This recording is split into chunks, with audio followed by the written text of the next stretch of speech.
when you open the door for somebody else. Welcome, everyone, to the Vaccine Conversation with Melissa and Dr. Bob. We are back to talk about the Senate testimony, and this is our part 3. We've done a part 1 where we talked about Senators Alexander and Patty. What's her name again? I have it here. Patty somebody. See. Oh, I had it over there. Murray. Patty Murray. That was our first episode. And then we did a really funny and cool Facebook Live intro to our Senate Part 2. So check that out. And you can check the video out on the Facebook page. And now we're going to continue on with the Senate hearings Part 3 and delve more into the testimony at the federal hearing that was talking about the importance of mandates as it's state-related and possibly even federal-related for this public health crisis and the need to censor misinformation online. Yes, Dr. Bob? Yeah. Okay, let's jump back in. All right.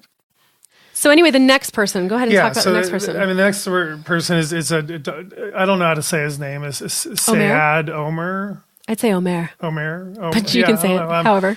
Yeah, so he is a global health professor from Emory University in a very, very well-respected institution. And there's like, I think, two things that I really highlighted in his testimony. Okay, go ahead.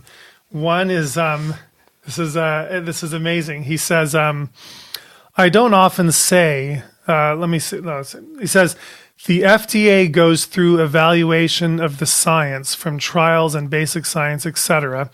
We should not be accepting of half-baked vaccine communications and behavioral science. We have precedent in this country. He basically says, I skipped it. I often say that if you don't accept half-baked vaccine development science, and we don't, the FDA goes through evaluation of science. So essentially he's saying nobody accepts half-baked scientific protocols. And he's saying the FDA does not. He's saying the FDA puts vaccines through the gold standard of scientific research, and the FDA would never put vaccines through half-baked safety studies. Well, we all know that the gold standard for vaccine safety research is placebo-controlled safety research, where you put a vaccine through safety trials that compare the vaccination to a inactive placebo. We know, I'm pretty sure it's only one vaccine was ever put through true placebo-controlled safety research. All the other 15 diseases we vaccinate against did not go through placebo-controlled research. Essentially, the FDA does do half-baked safety research on vaccines. Everybody knows it. We've been talking about it for a long time now, because when you compare it to medication research, the vaccine research is half-baked. Medication research is pretty thorough in the FDA, or it used to be, and now you can fast-track things. But now that you can fast-track vaccines and skip placebo-controlled safety research, I would say that Dr. Omer's statement that it's not half-baked is a little inaccurate. What's your second one?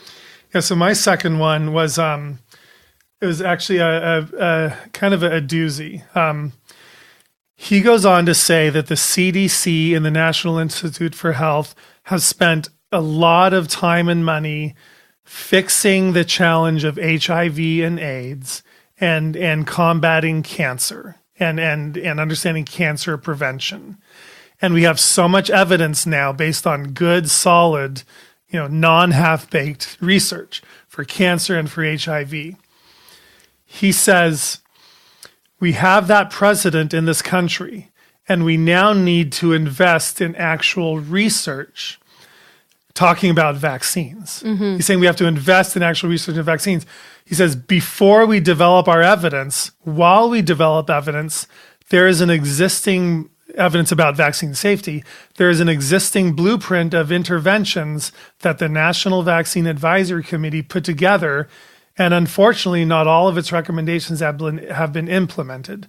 That is ready now to be implemented. Essentially, what he's saying is we have not put our vaccine system through enough solid safety research like we have with HIV, like we have with cancer.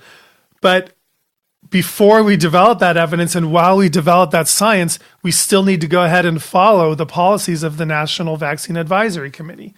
And I don't get that. It's weird that he's admitting, before we develop that evidence and while we develop this evidence on vaccine safety. I don't really get why he's even admitting that. Yeah, we should still follow the CDC's recommendations and the CDC's policies. It's a very interesting thing that I sort of feel like kind of got lost in the shuffle, and probably a lot of people probably didn't notice that. I mean, I did also. It wasn't lost on me that he did seem to suggest we don't have the best research for this. I did get that impression from him that he's saying we need better research. We shouldn't have half-baked research. We need better research. That's kind of how I took it, is that there was a little part of him saying we need to do more. And one thing I'll bring up is he says more than half the cases since elimination have been unvaccinated. Well, we're looking in the outbreaks. In some of the outbreaks, that's not true, but even, let's just say half the cases were. Wouldn't you stop for a second and say, but half the cases weren't unvaccinated, which means half of them were vaccinated. Right. They make it seem like half is a big number to be unvaccinated. The unvaccinated percentage of a measles outbreak should be, the unvaccinated percentage should be over 90%. Right. According to the information as it relates to the efficacy of that vaccine. Yeah, so it speaks, even if we do have 95 or 100% vaccination compliance, we will still have measles outbreaks because the vaccine doesn't work 100% and it wears off. But he's putting this on the backs of unvaccinated being the response. And he says 70% of those are unvaccinated because of refusal. Right. But it still means 30% were vaccinated in these outbreaks. And again, that shows that we're never going to have an end to these outbreaks, no matter how many people. No, but he's saying 70% of the half that are unvaccinated. 70% of those are unvaccinated by choice. By choice, of the half. But then there's still, and again, we're talking about dozens of people here, not thousands, because the number of outbreaks are very small. But the other thing he says is he acknowledges this is a state level issue. Did you notice when he said that? Yeah. So here we have a federal hearing for the possibility of, in the future, near future, putting in federal mandates possibly for this. And yet he's saying, but I'm not going to talk about this because I know this is a state level issue. For the federal stuff, here's what I think they should do. And I'm thinking, God, one of the 5 panelists up here trying to support national level concern for this even admits this should not be involving the federal government. Even he said that. And I'll save it for the ending. I'll tell you what I think the agenda is on that. Don't save it for the ending. We can't wait till the end. No, I'm going to make you wait. Okay. And then the other thing I wanted to bring up about him is he says the federal government needs to reimburse doctors for having counseling on vaccine information. Mm-hmm. He said basically he's saying the reason doctors don't give all the information on this and don't have this conversation is because they just don't have the time, because it's not worth their time, because they're not getting compensated for it. So therefore, the federal government needs to reimburse them for them to educate parents on the one-sided information. They need to get the medical insurances to reimburse doctors for that time, is what he's saying. And we'll talk about that in the next episode, because I have a lot to I think that's really interesting say about that. Yeah. So the next person was Dr. McCullers. He's a doctor in a children's hospital. Right. He's a pediatrician at a children's hospital. And I've always seen this connection between these types of doctors and their stance on federal and state mandates as it relates to vaccines. They are very dogmatic. They are very textbook about this because they don't have the practice of kids' faces that they have to see every 3 months and 6 months and a year. And they are not invested in, no offense. But he is chief of pediatrics at a children's hospital. So I would say he's put in decades of direct patient care and direct patient care. To do I don't mean direct patient care, but he's there for people that are there for infections and acute problems, right? We're not talking about a regular. No, he's actually the chair of pediatrics, not of just infectious disease. He's chair of pediatrics. So do you think he has his own private practice where he's seen people for dozens of years? Not private, but yeah, he's been in direct patient care. I mean, direct patient care, I don't know. I just see a difference between the types of doctors who have to see this day in, day out, and who cannot totally ignore that something's going on, and the ones who believe that see them in more limited context and see them in the more serious circumstances. That's just been what I've seen. So I thought that kind of the first error that, with all due respect, that Dr. McCullers made is he says measles alone caused more than 500,000 illnesses every year. This was all, prior to vaccination. Well, he's wrong. Measles used to cause 4 million. Right. About 4 million cases every year because everyone used to catch it. So it's interesting that he kind of made such a factual error and such a very carefully prepared because testimony. That's what the CDC website will say about 1955 and 1956. They actually quote 500,000 cases instead of the total amount. You're right, because that's what was reported. Right. Yeah, they were reporting about 500,000 cases, even though everyone was catching it. As a doctor, he should know that, though. He should know that those statistics were the context. And then he says there is no specific treatment for measles, and again, that is an untrue statement because there is a specific treatment for measles. High dose vitamin A is recommended by his, American Academy of Pediatrics and the World Health Organization as a specific treatment for measles. It's not an antiviral medication, but it is a specific treatment that greatly reduces the complications of the disease. Well, and earlier in his thing, he says, the childhood vaccination program. So he makes sure and puts it in context of a program, not just certain vaccines have saved us, but the program. Right. He says the program is one of the greatest public health achievements in our history. In the first half of the 20th century, he said there were more than 1 million infections and 10,000 deaths every year that are now preventable by this program. But this was all done without the 95% compliance. Right. This is my big point. Right. Is all the achievement he's talking about happened without 95% compliance. Yeah. So it was still working just then, but now all of a sudden it's not working anymore. And how dare some people, how dare the 1%? Exactly. So then here's part of what I think the bigger agenda is. He makes a statement that the problem with the vaccine opposition and vaccine hesitancy and people are able to opt out of vaccines are being aided by state laws that make it easier to avoid vaccination. And that is a theme that will be repeated by, I think, all of these people that testified. State laws that make it easier to avoid vaccination are part of the problem. The federal government can't do anything about that, but they're going to now put pressure on states to try to ensure that states do take away laws that allow people to opt out of vaccination. And, he mentions in Brazil, I thought that was kind of interesting. He said in 2017, Brazil had no cases. And in 2018, they had 10,000 cases. And because somebody brought it into the country. I mean, the thing about measles is it goes up and down. And there are times where Europe has these large outbreaks over a couple of years. And then there are times it's very low for several years. People, and in 1 year, it's not like that many people, he's talking about vaccine refusal. Right. It's not like in 1 year, there was so much vaccine refusal that all of a sudden 10,000 cases came out of nowhere. It's just kind of the nature of it. And we see in the Philippines right now, they're having a larger outbreak. And it was also in 2015 in the Philippines, leading up to, or 2014, leading up to the Disneyland outbreak. I think it's important people understand measles. If you look at the graph dating back into the early 1900s, it's like a zigzag. And it's one of the only diseases that does it like that. A lot of the diseases that we vaccinate for just have that kind of like slow movement on its way down by the 50s. And several of them are ones we did not vaccinate for. But measles specifically is like a straight zigzag. It's like up, down, up, down, up, down, up, down. It's what tends to happen with that particular infection. So when somebody quotes a country saying last year we had nothing and this year we had it, it doesn't necessarily mean anything about behaviors in the country. Right. And like I mentioned with the Federation of Micronesia, the U.S. states near Guam, they hadn't seen measles in like 20 years, and then they had 400 cases. Right. It's just sort of what happens with this particular disease, and 70% of those adults were vaccinated. So adults that were getting it. So this isn't really right. But even if parents who do not vaccinate their kids are part of the reason why we see measles come back to certain countries and we see bigger outbreaks, because it is probably part of the reason. I don't think we can deny it's not part of the reason.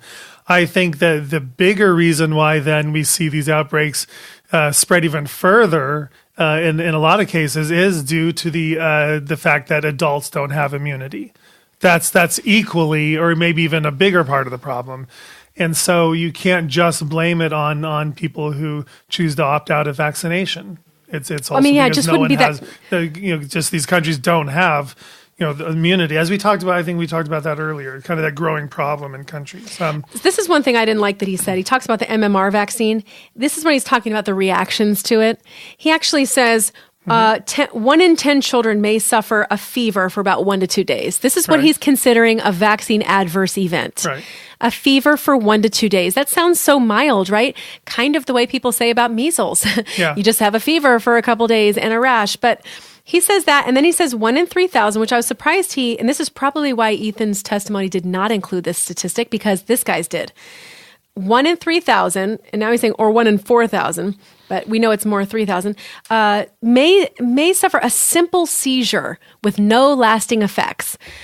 First of all, I have not heard that term simple seizure, but I know it sounds like he's downplaying it to be not really that big of a deal. And with no lasting effects, I don't know who's following up on these kids to even know that that's true. Right. Yeah. I don't know either. But that's all he says. Yeah. That's the only, these are the only thing that could happen is that 1 in 10 kids has a fever. That seems very low to me. 1 in 10. I'm sure more kids have a fever, but the way he makes it seem is it's so mild. Well, he starts with a mild, harmless reaction. So then when he throws seizures at you, he can say the seizures are also simple with no lasting and then he effects doesn't to say make it anything sound else. like a big deal. That's the end. Allergic reactions are rare and are typically mild. Yeah. So the for me, another sort of a big point he made that again is part of the larger agenda is a little ways after that. He says parents may be hesitant to give their children vaccinations without being provided with more information. And again, I'll save it for the end. But again, that's part of the agenda. I suspect they're going to be putting together some sort of one-sided information program that like a curriculum to educate. Right. And he says social media drives a new phenomenon distinct from vaccine opposition stuff when parents get much of their information about healthcare issues such as vaccines from the internet or from social media platforms, reading uninformed opinions and the absence of accurate information. So he's saying this can lead to understandable concerns and confusion in parents. And so again, bringing up the social media point, this is all by design. I'm sure this guy could care less about social media.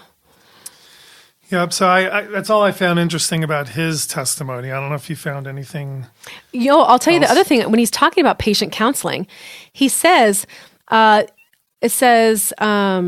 the point of contact, when they counsel them properly, parents with vaccine hesitancy will agree to have their children vaccinated on time. Right. So he said when they're counseled at their well visit properly, half will agree. But then what he says, the other half, little seems to help. So the solution must happen in policy. Okay, or broader education. Right, efforts, but he's basically saying, we're trying to educate these parents, but half of them probably have these real concerns that are backed by scientific data, and nothing that they say is going to make a difference because most of these pediatricians are not delving into the data themselves. They're literally just filtering down the information that they're getting. And so what happens if half of them are not going to do it? They're saying, now we need to go further. We need to make this a policy thing because they're not listening to us. Not that they're not right, but they're not doing what we're asking them to. I feel like this is like a 3-year-old having a tantrum fit. Like, you're not doing what I asked you to do. I told you to get all your vaccines. That's what it feels like to me. I'm trying to talk to you. You didn't do it that way. Now I've got to make a law. You're not doing it that way. I've got to make the law stricter. Like everything is just feels like, a toddler's tantrum fit because we've got this 2% of 2 to 3% of people with exemptions in most states. And I love how Mary Holland said in her testimony in Washington, there's nothing you are going to be able to do to get that 1 to 2% to comply. Period. Right. Nothing you are going to be able to do. Making things, they will move, they will whatever. You are not going to convince that 1 to 2%. Yep. And I thought that was true. She's absolutely right. The people that have done this kind of research, that have these specific conditions and family history and all this stuff, and kids with vaccine injury, I'm telling you, there is nothing that you can do to get them to change their mind. It's not about educating them. It's about, it's not right for them. And that's a very different thing. And they should have the right to talk on Facebook about it. And they should be able to share their story of their child and not be censored by Facebook because they're concerned you might convince someone else. If your if you're sharing the truth, if what you are saying is true, you should have no question that you are allowed to spread that information to whoever you want, because this is your truth. It just so happens this does not agree with the truth of the pharmaceutical companies. Right. And now we are going to see this one-sided information. But this is truth. You have a right to share your truth. You have a right to abstain. You have a right to opt out. I think I need a donut now. Grr. There's half of my donut no, left. I'm good. All right, so who was the last person? So there's John Boyle, who's president of the Immune Deficiency Foundation, and I didn't get much from his testimony that I thought was interesting, other than he says he represents immunocompromised children and adults, children and adults. Exactly, and he says the current decline in vaccine usage is literally bringing back plagues of the past. I know, I saw that. So if he says literally, he must mean that is actually happening. It must be. That would mean like the Black Plague is coming back and smallpox is coming back. So basically, nothing is coming back. We all know that measles was never eliminated and it's not back. It's always been there in fluctuating levels. And, polio is not coming back. So I don't know what he's referring to. He's basically, again, just kind of using sensationalism or drama to kind of stir up the fear of the plagues coming back. He's talking about the immunocompromised, and he says people that have these immune systems that are compromised, he said there's no screening for this, and there's no way to know that they might have serious and recurring infections having this compromised immune system. There's no way to know ahead of time. And I'm thinking, that's interesting, because that's kind of what we're saying too. There's no way to know if your child could be harmed from a vaccine. There's really no way to know either. And this comes back to who do we get to protect? He wants you to protect the immunocompromised children and adults. He talks about a kid in a plastic bubble. He talks about how he almost died himself because of a condition when he was a kid. He wants you to feel sorry for these 250,000 people that could be affected by anything, any kind of pathogen that comes their way. And he wants you to be concerned with them, but he does not want you to even notice or acknowledge that there are hundreds of thousands of kids that have been compromised unknowingly by participating in the exact same program he expects you to comply in to help protect his group. And this is like, who decides? And I think we did like a one-pager on this a long time ago, didn't we, about vaccine compromise versus immunocompromised? Right, yeah, and we just did that in our ethics episode as well, that I'm sure is going to air before this episode. I feel like the vaccine compromised children are the new immunocompromised, because a lot of them are being added into that category because they have conditions now that are making them weaker. Yeah. And so that number is going to continue to get higher because of these autoimmune disorders and things that we see. But it was interesting. I thought that they included him as an expert. Again, because you need to have the immunocompromised people. They didn't have a child. As poster people. Yeah, they didn't do that. I'm surprised. They didn't have like the kid who's got the immunocompromised disorder. So for me, do you have anything else on him? Or no. so, I mean, for me, that basically that really kind of spoke to me about all this testimony and kind of what I see is, and I'm going to sort of predict two things that are going to happen. Number one, the federal government is now going to start possibly pressuring states to pass mandatory vaccination laws. But here's what I see everyone kept saying. They're saying that patients need to be given the right information and only one side of the information. They cannot be given misinformation. And they need to be given the right information. If they will start complying more, right? We'll see more people comply. And the reason I have a problem with this is they tried that. The federal government and all the medical institutions basically started this program in the 1990s where they mandated that everyone had to be given the CDC VIS forms. Everyone had to read all those possible side effects. The forms that made Cheryl cry when she read them for the first time, saying that your child could, go into a coma, your child could die, your child could have brain damage, seizures from vaccines, all the bad things that can happen. They actually used to mandate that all the parents had to read those and sign them. So essentially, they used to do what they're calling for now. They want all parents to get more information. What happened was vaccine compliance dropped. A lot more and more parents started refusing vaccines when they were being given that information. So states said no. You guys, doctors don't have to give that information anymore. We're not going to follow the federal mandate.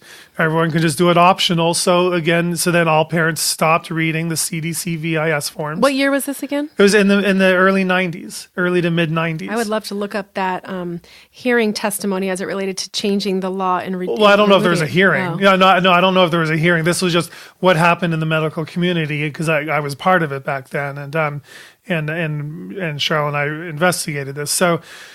So they stopped giving everybody the CDC VIS forms, so people couldn't be warned about side effects, and vaccine compliance increased again. So kind of that's where we are now. And now they're saying, hey, let's go back to giving people more information.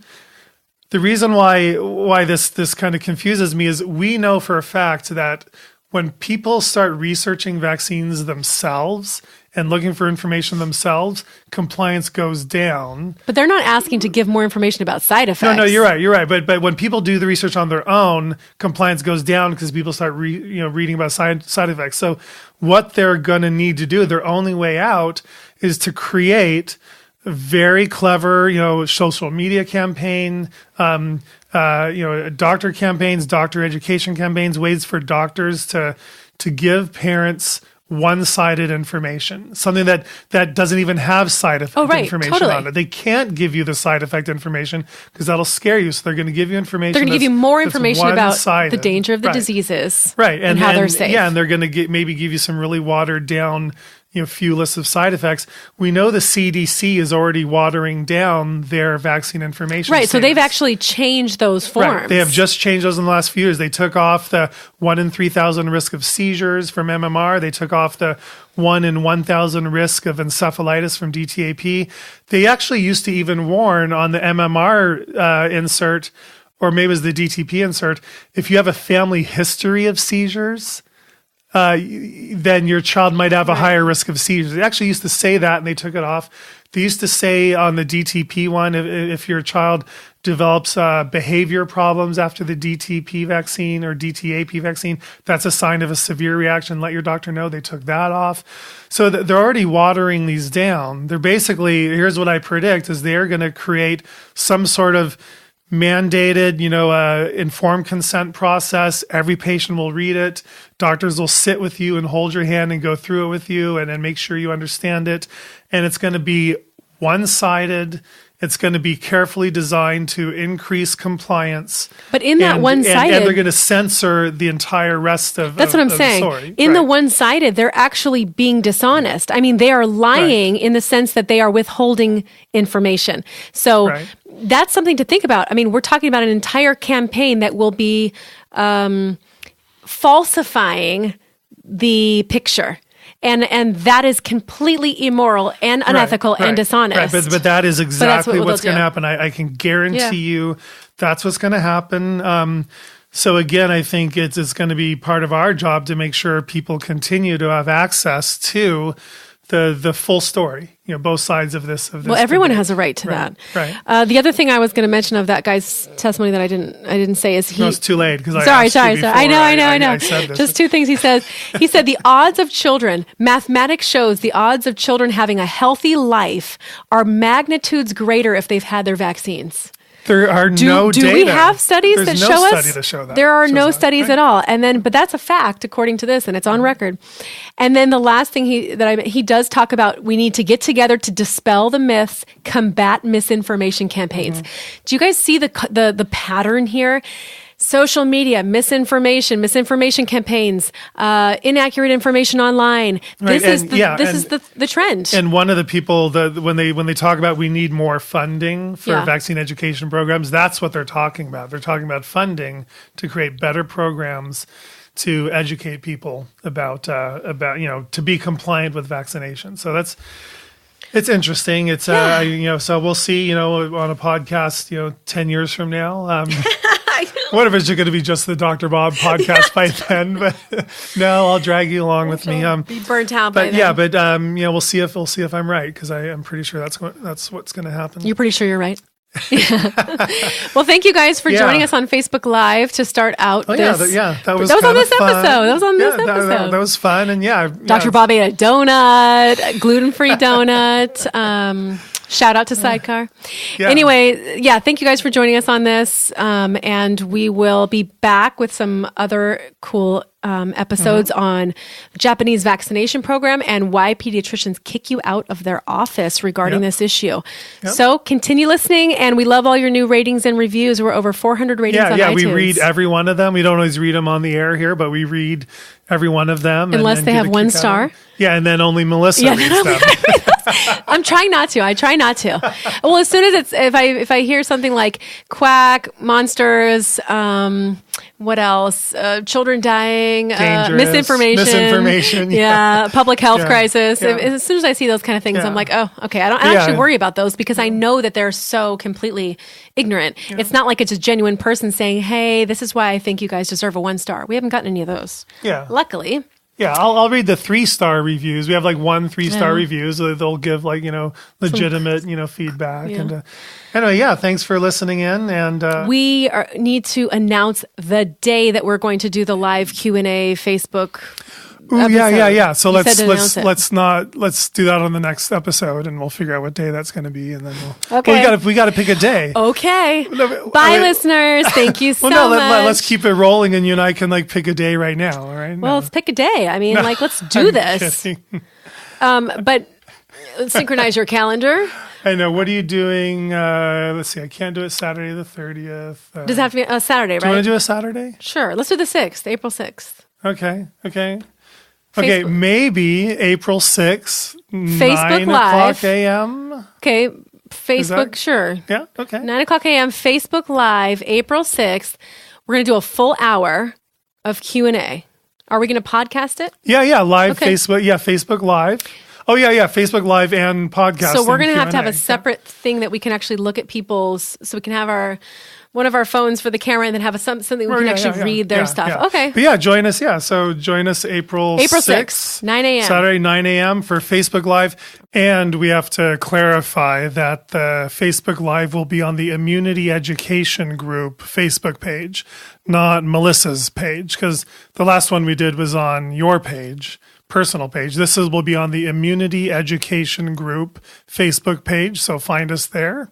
It'll be at 9 a.m. Pacific time. We got to specify that, right?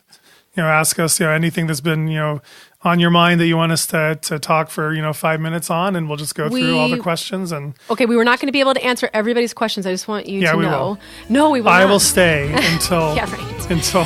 I know it's hard sometimes. All the questions come pouring in kind of at once. So make sure it's something that's really. Now, it doesn't have to be like disease related. It could totally be like, hey, Dr. Bob, what was your feeling when this happened, or whatever. Or it could be Melissa. Personal questions. How do you get your bangs so straight? Or we're here to be available to you, to socialize with you guys, and to connect with you, and in a way that we can't do live on podcasts as easily. So we'll try to incorporate this every now and then, that we can do something like this for you guys too. So April 6th, mark it down in your calendars. Cool. We're signing off. Tune in next time. Bye. We're gonna be the peace we wanna see in the world. Yeah, the peace we wanna see in the world. Be the love we wanna see in the world. Be the joy we wanna see in the world. Be the change we wanna see in the world.